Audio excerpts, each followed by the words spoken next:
Ladies and gentlemen, a very warm welcome from sunny Brussels. My name is Jürgen Tuck. I'm a scientific director of the European Landowners Organization, and it's a pleasure to welcome you to this event, which is part of the Forum for Future of Agriculture Solutions Week.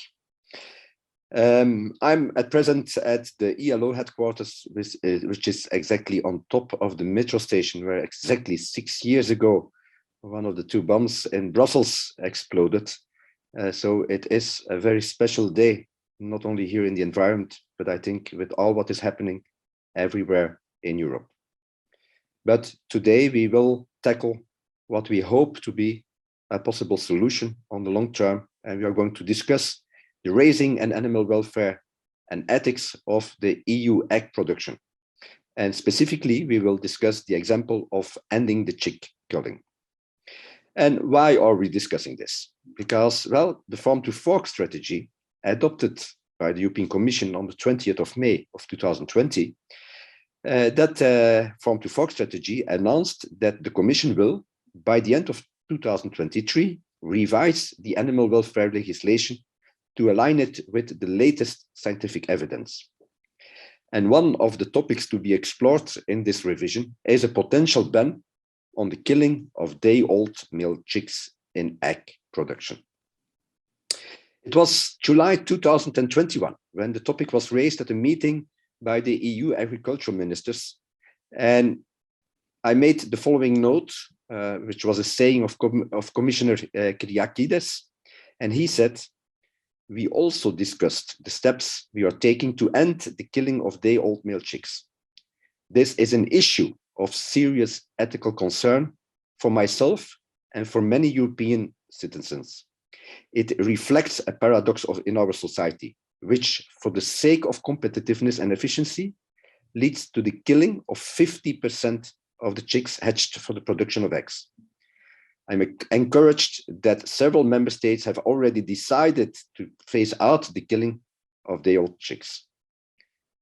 And he also said, at EU level and in some member states, we have also invested in various innovative projects to find more ethical and sustainable production systems in line with Farm to Fork strategy. And we will use the forthcoming revision of the animal welfare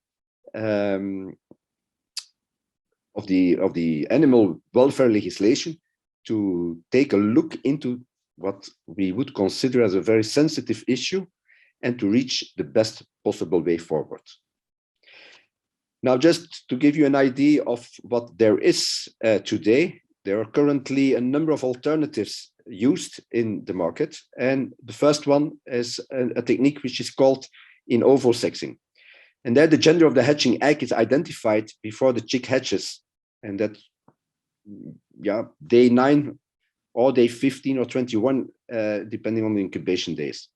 And there are currently 4 European companies offering this kind of technology. And there is an ongoing debate about possible pain perception of the embryo in the hatching of the egg. A second methodology which is available is the broader layer fattening, where the male day-old chick is being fattened for a minimum of 10 weeks up to the moment that he is reaching the weight of around 1.3 kilograms. And here there is an ongoing debate about the impact on the environment and also on animal welfare, because you have the need for feed, there is little demand for the meat, and there are no welfare standards for broader layers. And a third methodology is the dual purpose breed.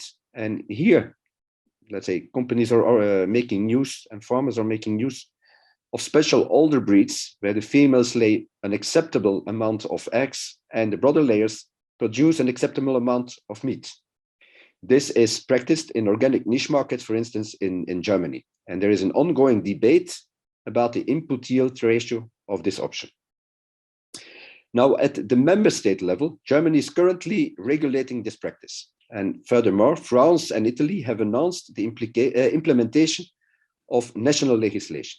Now, the current challenge is the very broad diversity and differing objectives of current member states' laws in this field.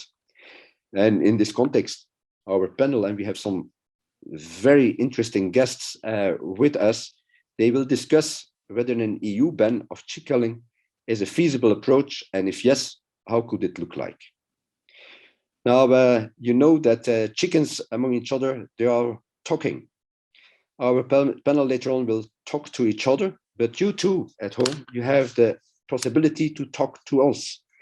And for that, you can make use of the questions and answers section.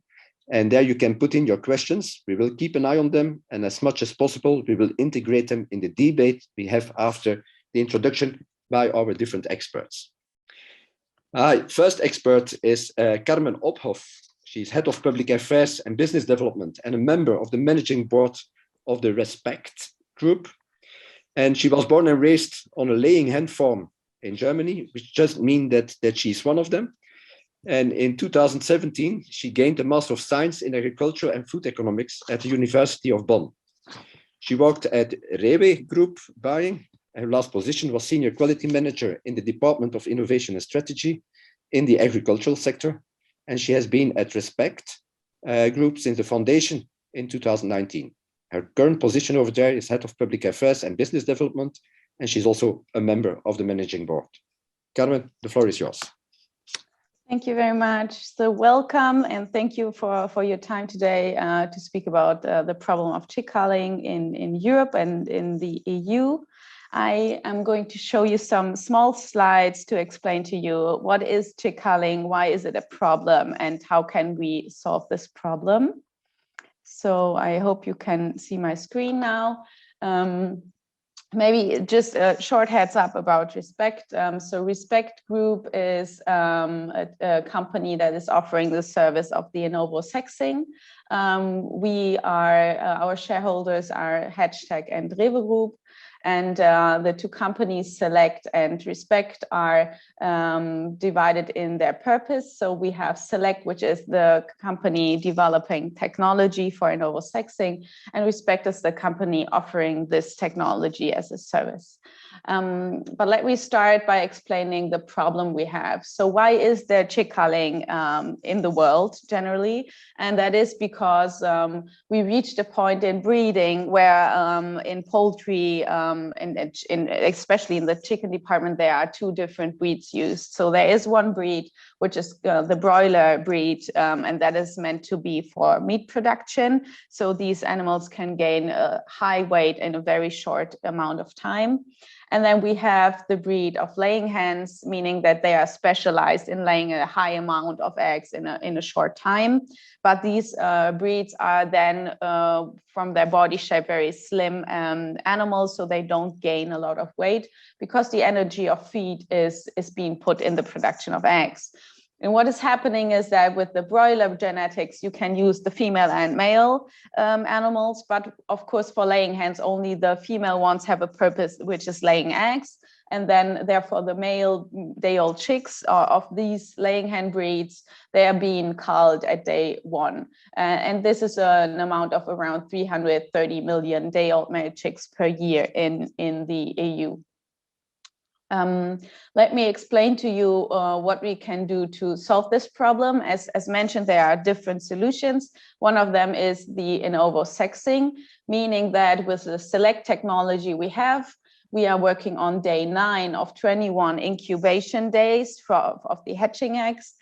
With the laser, there is a little hole made in the eggshell, and then you can, by air pressure, take out some liquid. This liquid is being put outside of the hatching egg into a chemical marker, and the chemical marker has a color reaction like a COVID test or pregnancy test. And then you can divide between male and female hatching eggs on day 9.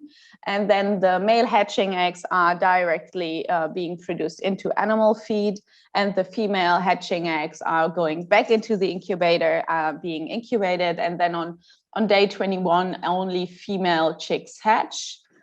This procedure is a non-invasive procedure with an error rate of 2 to 3%.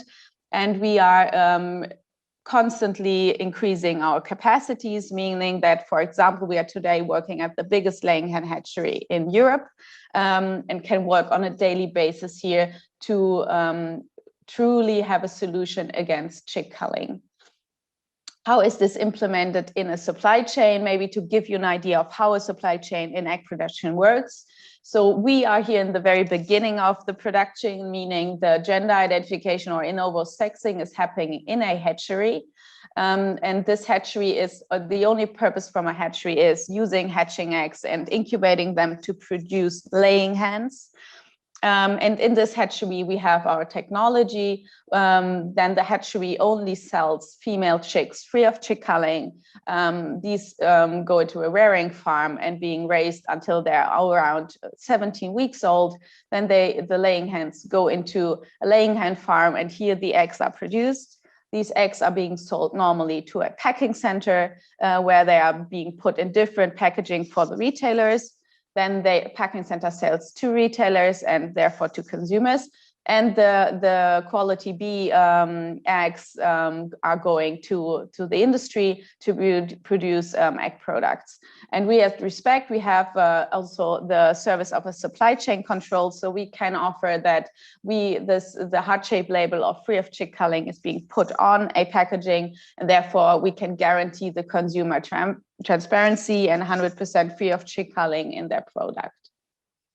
Why are we talking about EU ban, and why is Respect enthusiastic about this idea? So let me explain to you shortly what the legislation situation today is.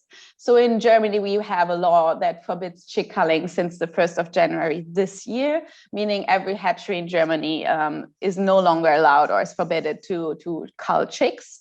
And up from 2024, there's even a law, a second part of the law that says that Innovo sexing is only allowed before day 6 up from this 2024. In France, we also have a law written down, which is going to take place in 2023, and which says that every hatchery in France needs to install technology for Innovo sexing. They are allowed to use Innovo sexing technology that works until day 15 of incubation, and they can actually have a security of 5 years to be working with this technology. We know that in different other countries in the EU, there are first signs of legislational changes. So Italy announced that in 2026, they will have a ban of chick culling, but what exactly it says isn't clear yet. We know that in the Netherlands and in Austria, there are also movements towards free of chick culling, and there are also discussions on political basis. What we see already is that, especially when you look at Germany and France, the legislational idea they work with and what they have written down are completely different in their meaning. And this is also very difficult for solutions. So meaning partners like us that are trying to offer a solution against chick culling for every country, but we are confronted with very different aims of the law, and therefore an EU ban would really help for harmonization of this problem, and therefore bring a broader understanding of and a common understanding of animal welfare within the EU. So this is why we believe that an EU ban would be a very good solution on EU basis, so that also in order to have an internal market and a good export-import within the EU, there is a better chance when we have a common knowledge and a common understanding of what is chick culling, what are the solutions that are accepted, and how should the consumer be communicated about this and know about this. Yes, this is my very short heads up. So thank you very much. Thank you very much. Not only to give your perspective on chick culling, but also to give us an introduction, and especially on one of the possible solutions. Our next speaker is Anika Lange. She's from a nature from an NGO, Tierschutzbund, which would be in English the German Animal Welfare Federation. She studied veterinary medicine at the Ludwig Maximilians University in Munich in Germany. Since in 2015, she became a research assistant at the Faculty of Animal Welfare, Ethology, Animal Health and Husbandry at LMU in Munich. Between 2017 and 2022, she did have a PhD position at the Institute of Animal Welfare Science at the University of Veterinary Medicine in Vienna, Austria. And since 2019, she's having a residency, Animal Welfare Science, Ethics and Laws at the European College of Animal Welfare and Behavioral Medicine. And that's the reason she is here, since 2021, Scientific Officer for Farm Animals at the Animal Welfare Academy, German Animal Welfare Federation, with a focus on laying hens and breeding. Anika, the floor is yours. Thank you very much for this introduction. And first of all, I would like to thank you for this opportunity to share our perspective on the topic. As a veterinarian and animal welfare scientist, I think that the central goal of our actions should always be to avoid suffering. And ending the killing of day-old male chicks is an important first step. And we are very happy that Germany has introduced that ban in 2022 and other countries are following. But the alternatives that we have at the moment are not sufficient. The available Innovo sexing methods can be applied at day 9, just like we heard. Day 9 after incubation, a time when scientifically we need to assume that the chick can already feel pain. Scientists agree that the ability to feel pain develops continuously between day 7 until day 15 of incubation. We don't know exactly when this ability to feel pain really starts, but we have to assume that the longer the incubation process goes on, the higher is the likelihood that the embryo already feels pain and possibly suffers. So the time of the killing is just moved forward to before the hatching, but still 50% of the offsprings are being killed. The other option, the raising of the male chicks, is not a perfect solution either, because they are genetically programmed to use the energy to lay eggs and not to build muscles. They are not really suitable for meat production, and also the meat has a bit different texture than conventional broiler chicken meat. Also, as long as there's no infrastructure or legal guidelines on how to raise, keep, and slaughter these animals in an ethical way, this might just lead to new animal welfare problems.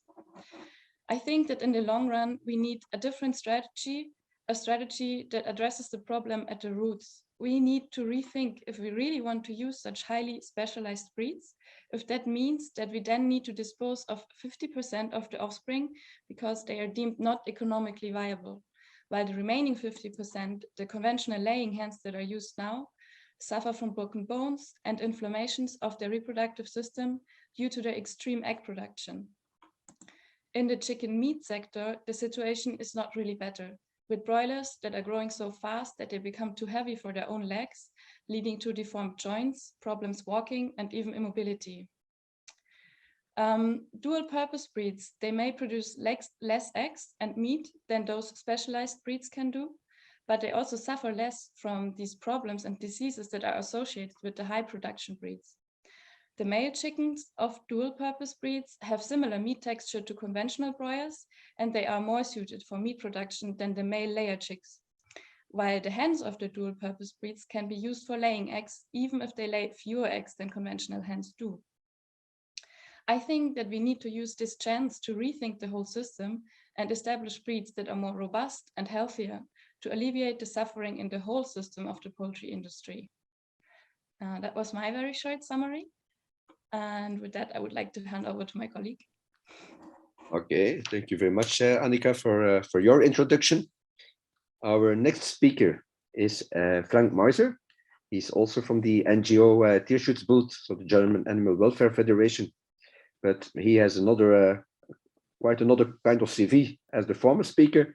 He started his career between 1999 and 2005 within political science and economics at the University of Bremen. Then between 2010 and 2011 did the business administration at Fern University Hagen. That's an MBA. Between 2005 and 2011, he was scientific assistant and office manager of the Deutsche Bundestag. So he knows what policy means. And since 2011, head of capital office Deutscher Tierschutzbund. And since 2019, the political director of the same organization. Frank, I'm sure that we are going to hear some more about a number of political issues related to our topic. The floor is yours. Thank you very much. Please let me report about the situation in Germany and the decisions that were made in Germany about the culling of male chickens. Exactly 20 years ago, the German legislation decided to add animal welfare to our constitution. That was a huge step for animal welfare in Germany. Article 20 of our constitution says that the state has to protect the environment and the animals.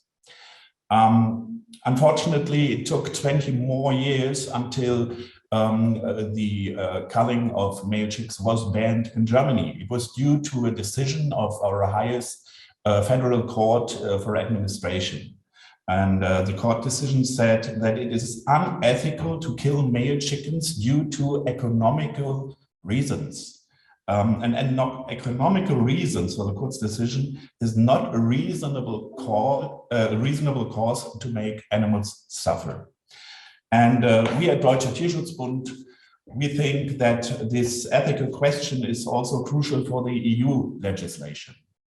And the last decades, as Anika told you, we bred these so-called high performance oriented breeds that cause massive suffering for the chicken, not only the male, but especially the female. And sad but true, these animals are torture breeds, and the end of culling the males won't help the females. So we have 5 demands at Deutscher Tierschutzbund that I would like to address to the European legislation. As in Germany, we want the European Union to ban the chick culling in the European Union and the ban of the Innovo sexing from the 7th day of the breeding. And so the so-called high performance oriented breeds must be banned also. The EU should support the use of dual purpose breeds, as Anika explained to you, to address the core, so the roots of the problem. What are these high performance breeds? And as long as we have brother layers and they are used, brother layers, we need strong regulation on the fattening and the slaughter of the brother layers, because there is no regulation by now. And last but not least, we need a transparent labeling, an EU-wide labeling of the eggs, the hens, and the methods of production, so that the consumer, everyone in Europe, can decide and actively decide which way of breeding to support at the point of sale. So that's the 5 points and 5 demands we at Deutscher Tierschutzbund have to the European Union's legislation. Thank you very much.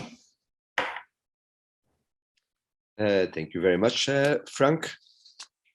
For our next speaker, we go to Innovo, and Walter Bruns is founder and managing director of Innovo. He studied molecular biology and science-based business at Leiden University, and during his Master of Science, he founded the Innovo, which is a company developing and implementing several technologies for the poultry industry, improving as well animal welfare as sustainability in production. Now, the company raised several funding rounds, at which the latest was at the height of 34 million euros. But on top of that, he's also an expert within the committee around funding from the province of South Holland. And Walter, if I understood it well, you have won a number of prizes, and among them, the biggest nerd of the Netherlands. I'm not sure whether I would put that on my CV, but I leave that to you. But you also won the CAT prize of Leiden University, and you were in the Dutch top 100 and named Young Digital Farming Champion in the EU. I would say that's quite an impressive CV for a nerd, but I give the floor to you. Thanks, Jürgen, and thanks for the invitation to say something about the topic that we're working on, which is very important. Yeah, I'm super proud of being a nerd, right? I think nerds rule, and we need more nerds in the world, right? So keep that in mind. I think we need technology sometimes, right? So Innovo, in a nutshell, we are founded back in 2013. We actually did the research since 2011. So keep in mind, we've been working on this for more than 11 years. We're a spin-off from Leiden University. We have a focus on Innovo sexing. That is what we're aiming to bring into the market. I believe that sometimes animal welfare can actually go hand in hand with sustainability, with reducing the amount of resource use. And my company at the moment is fast growing. Our technology, to simply said, we look at every egg individually. We take a sample from each egg, and we use a technology called mass spectrometry to actually detect the concentration of a compound in the egg that's differing between males and females. And that's one that we actually discovered ourselves back in 2015. And using that mass spec, we can very rapidly screen that sample for that concentration. So basically, we have a long line, a very long machine. We take samples, we then analyze those samples, and at the end of the line, we know this is a male, this is a female. We take out the males, and the females actually get put back in the incubator. So this is a very big, complex process, but actually for a hatchery, it's relatively simple to use. Now, and as you already said, Jürgen, we recently raised 34 million. Keep in mind, that's a lot of money, but actually it's not really about that. I think it signals something else. And that's very important to note on the topic of Innovo sexing. It's very important to note on chick culling. This subject is really maturing. I think there's now so many people working on this that it makes it possible now to raise this amount of capital. And in the end, what is this capital? It's means, it's financial means to do something, to make an impact on the world. That's what it comes down to. We brought on impact investors, and they believe this is a very serious topic. They believe that we need a solution to it, and they actually grant us the power to do so. And that's different because for the last 11 years, I can tell you that, especially in the beginning, it was very hard to raise funds around this.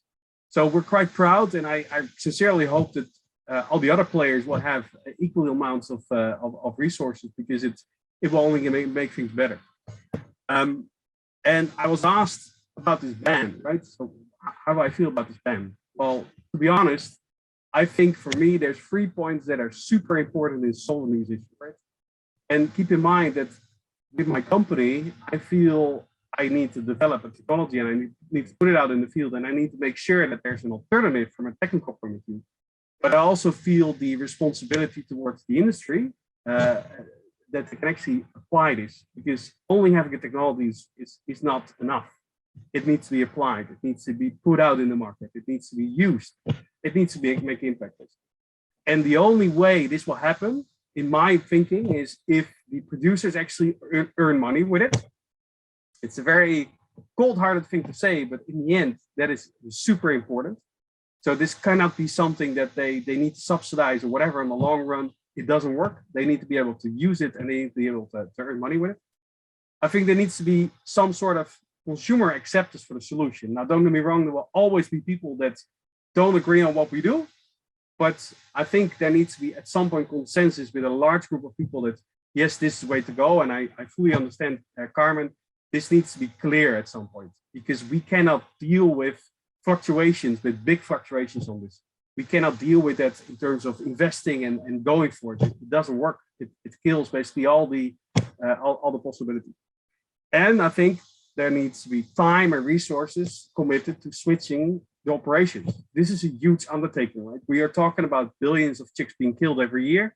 In order to switch that, we cannot do that overnight. We need to be realistic. There needs to be a timeline in which we can do that. There needs to be resources to do it. You cannot just tell an industry, just switch overnight, get it done, and we don't care how you do it. That's really not how this works, right? So I think we need to find consensus with a group of people like we're doing now in fixing this. And for me, a ban can create instability on all these three topics, right? The ban might cause some people to pull back from the whole situation and to sit back and see what's happening. Others, it might push them towards something that they in the end is not going to be fruitful. So in the end, I believe those three topics, they need to be addressed. And if we do this correctly, people make money with it. If consumers are okay with it, if we have time and resource to do it, we can actually solve this issue together. So that's my opinion on this in a nutshell. Thank you very much, Jürgen. Thank you very much, Walter. I propose that all of our speakers and panelists switch on their camera so that we can have a discussion with each other. For those who are following this discussion at home, you can make use of the question and answers box, which you find normally at the lower side of your screen, but within the screen of the Zoom webinar. And you have the possibility to ask questions to our panelists. I'm a scientist. So I have to say that when they asked me to moderate this session, my first idea, I have to moderate what exactly on the fact that that there is Innovo testing. And I first thought, I didn't know too much about it. And I have to say, it was my wife who told me at a certain moment, don't forget what you did as a PhD. And I was studying the oyster eggs. So I was in a certain way within your business. Okay, that triggered me to go and dig a little bit deeper into the topic and to learn something more about. My first question, and Anika, you said at 9 days, there is probably a notion of pain. That notion of pain, do we have any idea at which stage that exactly starts? Sorry. We do not know exactly when it starts. We assume that there is not one point in time where we can say now it starts, but it's a continuous development, right? We know that before the 7th day of incubation, the anatomy is not developed in a way that it could be possible for the embryo to feel pain, because the afferent nerves and the spinal cord are not connected yet. So any perception from the outside cannot even make it to the brain, let's say. But there are studies that show that on day 7, the chick embryo already shows reactions to pain stimuli, such as little pricks of needle or heat, and they react with movements on day 7. And what we do know is that by day 15, also the brain and everything is developed in such a way that we really know that definitely they can feel pain. But somewhere along the way, it starts between day 7 and day 15. And we only know for sure that before day 7, they can't. We cannot say on day 8, but we know that on day 7 or on day 6, they cannot yet. That is what a big expert review that was issued in Germany last year also had as the main conclusion, that we only know for sure that before day 7, they cannot feel pain. So that's why the German legislation decided to have the rule this way, that until 2024 or after 2024, it's not allowed anymore to use Innovo sexing methods that are applied after day 7. Because if the animal already feels pain, if the chick embryo already feels pain, it's not a big progress, let's say, from having the chick killed on the first day of life to having it killed while it's still in the egg, but it's already feeling pain as well. So, yeah. Okay. So my first idea would be, well, that's easy.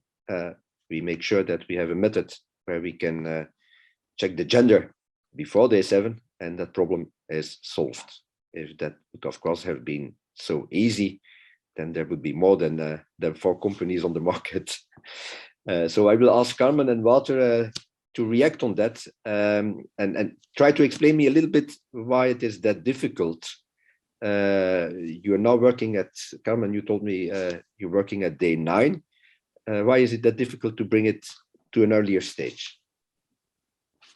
Well, it has to do with the anatomy of the hatching egg. So what we do is we need the liquid, the allantois fluid from the hatching egg to do the analysis of hormones. And this liquid is starting to be produced in the hatching egg on day 4. So there is some liquid already on day 4, but there is less liquid. And so it's more difficult to take the liquid out. So the difficulty here is not the analysis. We can analyze the liquid on day 4, but the difficulty is to take the liquid out of the hatching egg in a big scale production that would work on a mass scale for big hatcheries today. So this is really where it gets really difficult. And then I must say that for me, the interesting thing is that the topic of pain perception in the hatching egg is really important. And we also are driven by this, wanting to be as early as possible. But we believe we need to start at one point. We need to apply the technology that exists on the earliest possible day. And then, of course, have the goal to get as early as possible in the way. But it should not be a reason not to start at all, because for me, there's a difference between day 9 and first day of hatching, because on day 9, we have maybe a possibility for pain perception, and day 1 of hatching, there is a certainty of pain perception. So what we are waiting for especially is a new research being done in University of Munich, which was funded by the government, the German government. And the results are expected in the beginning of next year. And this will really be groundbreaking for us and for the entire German legislation, because also the second part of the law is really based on the results, I feel, of this research that is being done. And they are really looking at day 7 until day 15 to find out where is exactly what happening. And we'll see what comes out. But so Germany is very driven by this topic of pain perception, which is, in my opinion, also very important. But if you look at France, there's no topic at all about this. And this is where it's getting difficult for us, because in France, there's no one talking about pain perception. They are working on day 15 in the mass production up from next year. And no one is even talking about day 15 as a problem, where in Germany, we are already talking about day 9 as a problem. So it is really difficult when you look at harmonization in the EU, because also this makes a difference in exports and imports for those countries. What technology is applied where? How do I talk to a consumer? Walter talked about transparency. Also, Anika talked about labeling, and Frank, and I'm completely with them. We need a transparency to the consumer and tell them what is free of chick culling, what are the rules for this meaning of free of chick culling. And if every country has its own legislation, there will not be this point where we have a harmonization in the market and also transparency to the consumer. And this is really where it's getting difficult for me. So the topic of pain perception is important, but we should talk about it on EU level, because the countries already have very different opinions about the importance of this topic. Walter, largest nerd of the Netherlands. I'm absolutely sure that you have been thinking, how can we put this on in an earlier stage of the hatching? Sure. Tell me, Yeah. Where are you? So keep in mind, right? I fully agree with Carmen here. I'm a super simple guy. And what I mean by that is I have a very simple goal, and that's basically to prevent as much culling as possible. That's what it comes down to, right? I'm super pragmatic, I'm super practical. That's what I want to do. So I'm fine with having all these discussions on ethics. They're super important, because in the end, it needs to be consumer acceptable, right? So don't get me wrong. But keep in mind that sometimes it gets in the way of actually preventing culling of chicks. And that's what we're dealing with today, right? 99.9% or so of all the chicks in the world are culled today.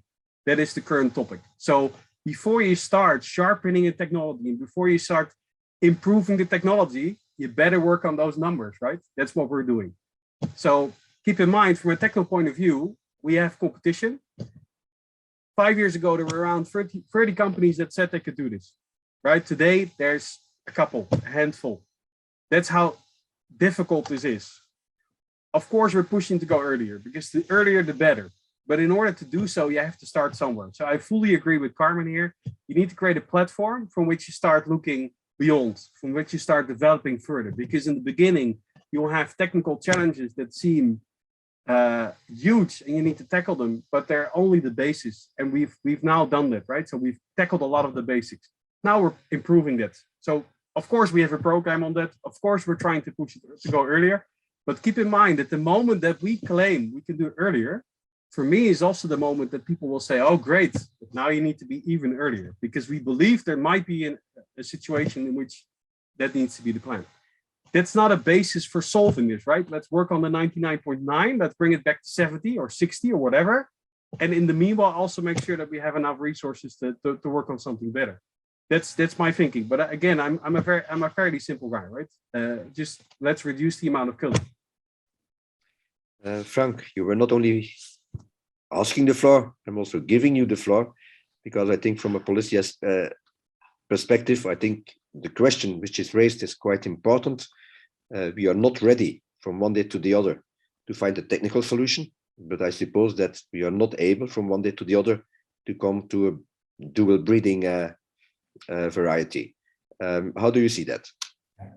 Let me emphasize, because I want to ask answer to Wouter and also to Carmen. Let me emphasize, we animal welfare people, we really appreciate your work and what you are doing with Select, and what you told us, Wouter, it's a huge step for animal welfare. Absolutely. So you guys are on our side. That's what I think. I think we have to address the problem in a way that we did in Germany also.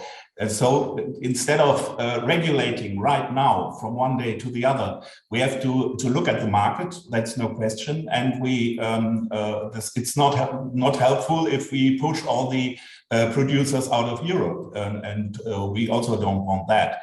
So I think funding and research is a very, very important thing. And the Commission and the member states should take a lot of money and put it in funding, like at Respect, like at what Wouter told us, to make the economy fit for the future withod ag coming. And it is, as Wouter said, it's no help for the animals if we ban it right now, and the industry is not ready. But it is still the task of our animal welfare people that we look at the ethical questions. And but I wanted to emphasize that we really appreciate your work.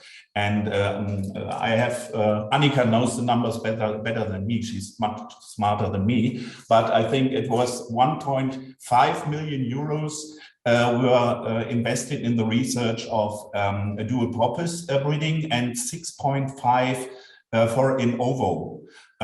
Maybe there's still not the limit for research for dual breeding, and I think that's a solution. We must make the companies fit for the future, and then we ban. That's my position. Frank, you are focusing very much on the double breeding. But let's say if the industry would be able to gain those 2 additional days, would that be an acceptable solution? Or would you say even then I would have a problem with this way of working? I would pass that question to Anika, because I think she knows it much better. Yes, thank you. I have to say, from a scientific point of view, or from the point of view where we want to avoid suffering for as many animals as possible, this can only answer the question of chick culling, but we have to see that those high production oriented breeds that we use right now, they also create suffering for the laying hens that are being used right now. And I mean, this is on a huge scale. Studies have shown that 80 to 90% of these animals have broken bones. It's not that it's a few of them that suffer. It's like these breeds, they come with big problems. The same goes for the meat oriented broiler chickens. So I think the industry, the poultry industry, needs to find a way out of this, because if we continue in this way, if we still continue breeding for high production, then we will just see these problems increase. And of course, that's not a solution that can come overnight, as we all said. So it's very important to, at the same time, improve the Innovo sexing methods. But we think that it's also very important to put as much money into the improvement of dual purpose breeds, because they are not being funded as much, and I don't think they have reached their full potential yet. So I think that now would be a great time to really invest into this also on an EU level, because this could be much more a solution that really changes many of these problems, and not just this one problem of chick culling, but also alleviates the suffering of the laying hens and the broiler chickens. But Anika, you are referring to now to the complete process. Yes. And indeed, if you say 80 to 90% of those chickens have broken legs, that's problematic. Let's be clear about that. But is that something we are going to solve with focusing on a double breeding variety? Definitely, they have. It's connected to the high egg production because they put all the calcium into the production of the egg. So they take it out of their own bones, and that's why the bones become brittle and break so easily. And the same goes with the fast-growing broilers. It's because we have such huge performance in those highly developed breeds, which is great. It's a great breeding success in a way, but we have lost a little bit the focus on what it means for the animal and where it causes problems as well. And I think, yes, if you think about animal welfare, you have to see the whole process. You can't really see those problems isolated. That's why I think now is really the time to tackle this issue. While at the same time, of course, being realistic and also seeing, okay, what can we do now? It's a matter of having fast solutions, but also thinking ahead and trying to reduce these problems in a long term. Did that answer your question, more or less? That did answer my questions. And I would like to go back to Walter and Carmen for a moment, because, okay, what we hear here is there is a need in much more research funding. And I heard that is as well the case in the double breeding as it is in the case in Innovo techniques, with the idea to bring in this earlier, at an earlier stage. If I look at the figures which were just mentioned, 1.5 million for the double breeding, 6.5 for Innovo techniques. Being a researcher myself, I know that with this amount of money, we're not going to change the world. If I heard, Walter, that your company was bringing together 34 million euros in the latest round, what do you think would be the right amount of research money that should come available to come to adequate solutions? Yeah, thanks. Frank, to come back to your comment, right? I fully feel the support from the animal rights groups, right? So I feel that, but I think what it comes down to, Jürgen, is the ecosystem. The ecosystem is not right. Okay, so in a normal R&D ecosystem, it takes a village, right, to get a technology going. That's what it comes down to. So you have these right group. There's funding. There's universities. There's all these people banding together in a single topic, and it hasn't really worked in the last 6 or 7 years on this topic at all. What we see is that there's too few people working on it. There's not enough funding basically to do things. And in the end, the amount of squabbling between each other has been tremendous, right? So I have been in the situation where I've had to defend myself for 8 years in what I'm doing, while the topic is something everyone wants to get rid of. So if you look at, for instance, electrification or electric cars or whatever, it's a completely different ballgame, right? You're totally right in the amount of funding that's there. If you look at animal health, there's enough funding basically to go around, but for some reason it's not finding its way to this topic. And I think that has to do with the fact that people don't see chick culling as part of animal health, right? They're two distinct, different groups of people. So I actually come from outside of the industry. I have more of a pharma background. And when I tell my friends that are in pharma about the stuff that we're doing, they're amazed by the goal and the impact that we can make, but they're also super weirded out by the fact that it has taken me 11 years to do so, and only now we've raised 34 million. To give you an example, I have a friend who has a company in France on insect rearing. They just raised 400 million, and they're not done, right? If you want to stop the killing of 6.5 billion chicks, if you want to do billions of tests every year, billions of diagnostic tests, yeah, a couple of million is not gonna cut it. But of course, that's not about the funding per se. It's about organizing. It's about banding together for a single cause and solving that. And then You can have discussions. You should always, I think, then organize your opposition. Opposition that is critical of everything we're doing. But at the moment, we're sort of the blinded, being guided by the crippled, right? That's what it comes down to. And it shouldn't be the case. I think we should all work together in getting this solved. Right, so don't get me wrong, it's not about just getting more funding now, it's about actually making a stance. And I believe that the EU can do that, right? They can actually say, hey guys, this is something we feel adamant about, this should be part of a Green Deal, we should get it done, and we should create the circumstances to do so. I now understand better, Walter, why you got the title Nerd of the Netherlands. If you can get 400 million for insects, why did you choose less than 10% for chicken eggs? But I also would like to give Carmen the opportunity to react to this.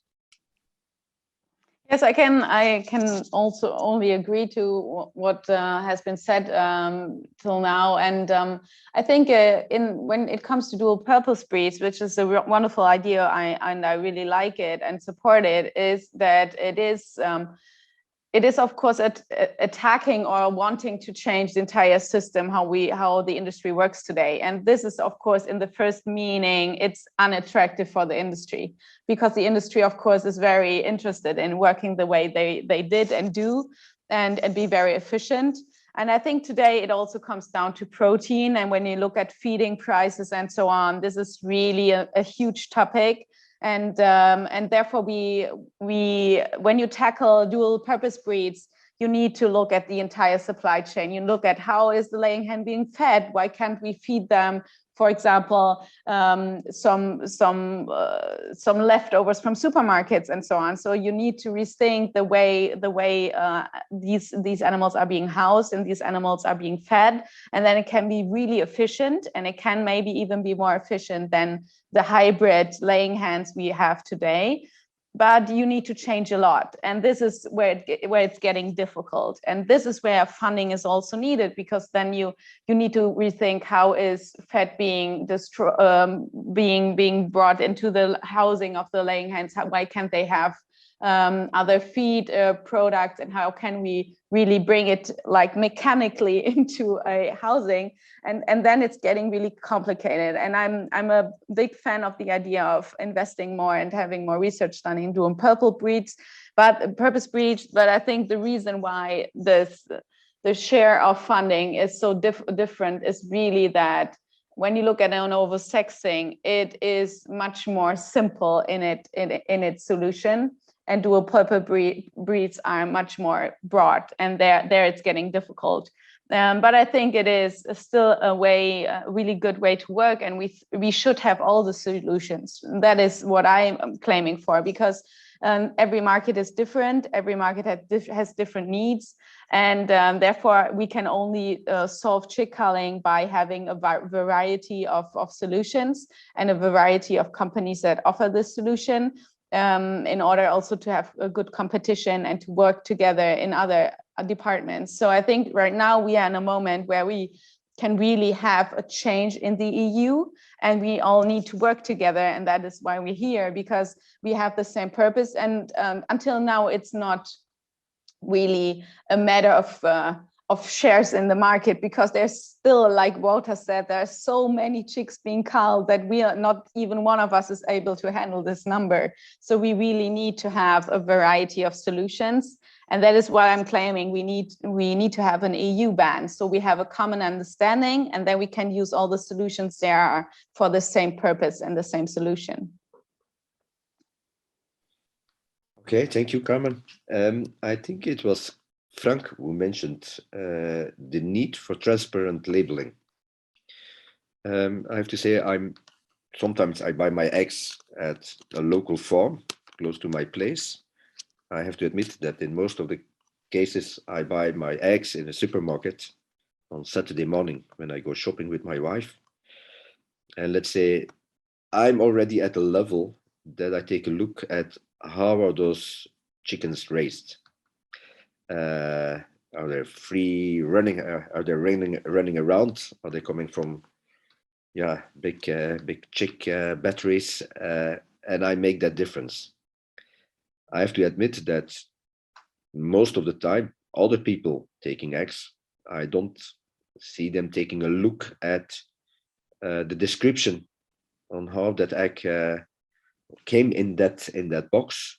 But let's say the price etiquette is for them much more important. And now you want to, now you're telling me, Frank, yeah, but we have to make sure that the consumer can actively make a decision.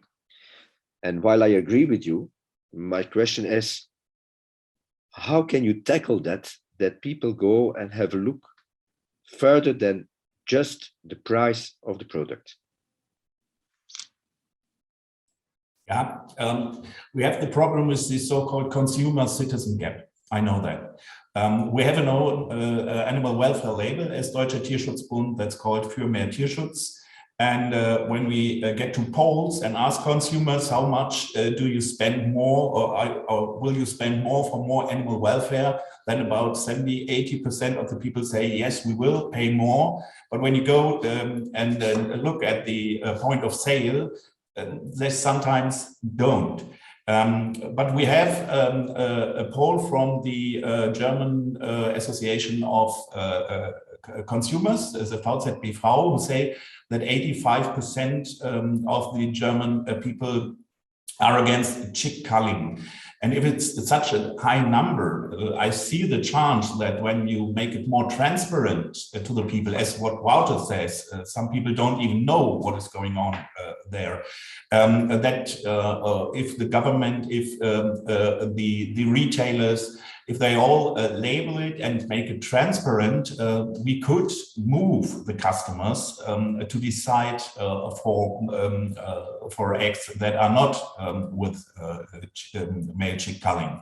I know there's this gap, but we still should use the chance by labeling to help the consumer, because so we can move the market and so we can move the producers, and this is still a thing that would work, I think. Back to Wouter and Carmen. You, of course, you too would be interested if people would make the difference between chick culling or not, because then you have a product with an additional value to offer to the market. I can imagine that, well, let's say as companies, organizations, the idea is in the end to make a profit, that you have been thinking about marketing all of this. Carmen, have you taken any effort, and what were the results? Well, as you can see, we have a label. So this is our label. We have it in all the languages that we work in, from the countries we work in. And it was really interesting for us because we started in Germany, but we're also now in France, Netherlands, and Switzerland and Belgium. So what is happening is that we had a lot of market research about transparency to consumers and labeling. And we came up with this saying, free of chick culling. And every marketing agency told us, you never put the word killing on an animal product in the supermarket. No one will buy it. No one wants it. It's too direct. And we realized, well, the only way we can really tell what's happening is by using the word killing or culling, and to be this direct. And we believe that the consumer is able to understand and learn, because we had the same thing in Germany with GMO, for example. We have the same thing with free of gluten, free of lactose, and so on. So there is an understanding and there is a possibility to learn from the consumer. And we actually just went with it and we tried it, and it works really brilliantly. So it works really good to say free of chick culling on an egg packaging, because the consumer then only learns there is chick culling. So in Germany, maybe consumers know a bit about it because it's a long discussion since many years. But when you look at France, for example, no one in the supermarket knows what chick culling is. And when you tackle it by saying this is free of chick culling, the consumer realizes, oh, so what's about all the other eggs? There is something happening which I didn't know about. So it's working really good and it's working really fine. But the problem we see now is when everyone starts labeling, as in Germany, every label has a different meaning. So everyone is saying free of chick culling, but what does it mean free of chick culling? So how do you define the wording free of chick culling? And here we're coming to is the error rate male chicks that still hatch, are they allowed to be culled or not? Do they live, or are they being culled still? So what are the rules to say fear of chick culling? And there are no rules. This is so everyone can say fear of chick culling, but the meaning behind it is really difficult and different. And this is also why I'm really a big fan of this, to say, as Frank said, on EU basis, we need to have a definition of the labeling we use. And then we can really say, okay, we are transparent to the consumer, and everyone cannot have the same understanding of what is behind this labeling. And this is a problem we see today in Germany happening, because that's the only country where you have different labels saying fear of chick culling or something similar. And therefore, this is also a part where we need harmonization of labeling, or even have an EU label, let's say. Yeah, that would be my biggest or nicest, I find it the best idea to go this way and say there is an EU label for fear of chick culling, and it's on a packaging, and the rules behind it are all the same. So we as companies that offer a solution, we all have the same basis we work on. Please, Wouter. Yeah, Walter, you just received quite an amount of funding from investors. They also want to have return on investment, I suppose. So how are you marketing your idea?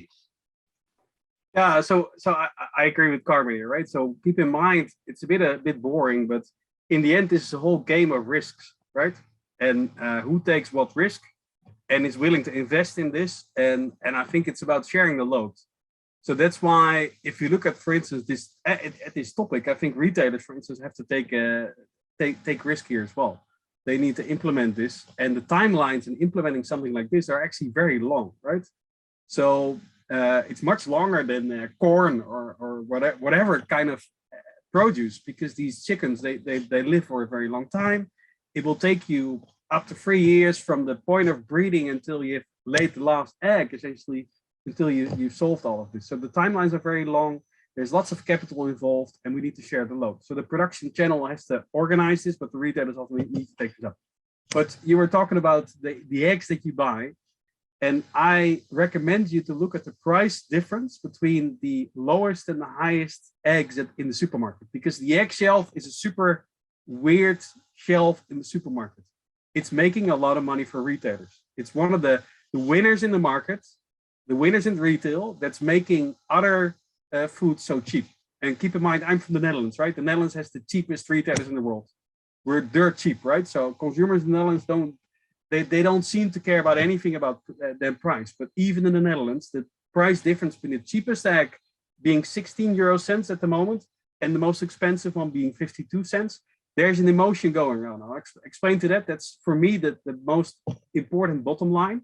That is that if a consumer buys an egg at a premium, and they do, that's clear from the shelf, they expect people not to gas or shred chicks for those eggs, right? That is the expectation.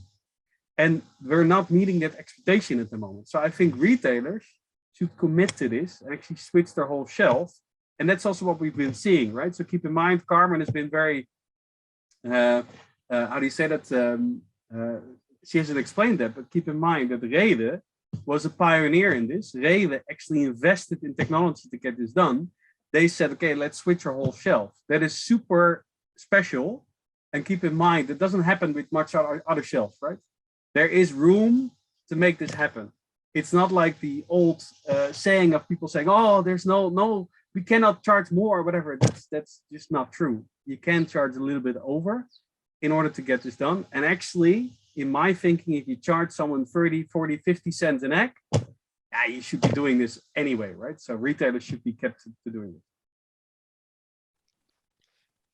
Carmen mentioned people are buying now products free of gluten, free of lactose, which is true, but quite often they are doing that because of their own health. That's not something you do when you buy an egg free of chick culling. So you will probably need another approach, I can imagine, than those products to convince people to buy eggs which are free of chick culling. If you would say, Carmen, I get once in a lifetime 100 million euros from the European Commission. How would you spend that money? Well, not with the idea to buy a house, but on bringing a market free of chick culling. And I will ask the same question to the other ones, so you can already start thinking how you are going to spend your 100 million. Well, this is a really difficult question, but on one side, I must also say that when we talk about EU ban, we need to talk about the Eastern countries or maybe South Italy and countries where you cannot afford a premium egg and where it's really coming to an egg is essential as a food product, and you need an egg in your diet, or you want an egg to your diet, and therefore you need to be able to afford an egg. And this is why, with or without this huge amount of money that I would get or wouldn't get, I think what we need is a solution on EU level that is capable of handle all the countries and all the farmers. So we need to have a solution that is not an additional risk for the farmers, maybe for the retailer. I completely agree, because there is a capacity to handle it, but not for the farmers and for the industry.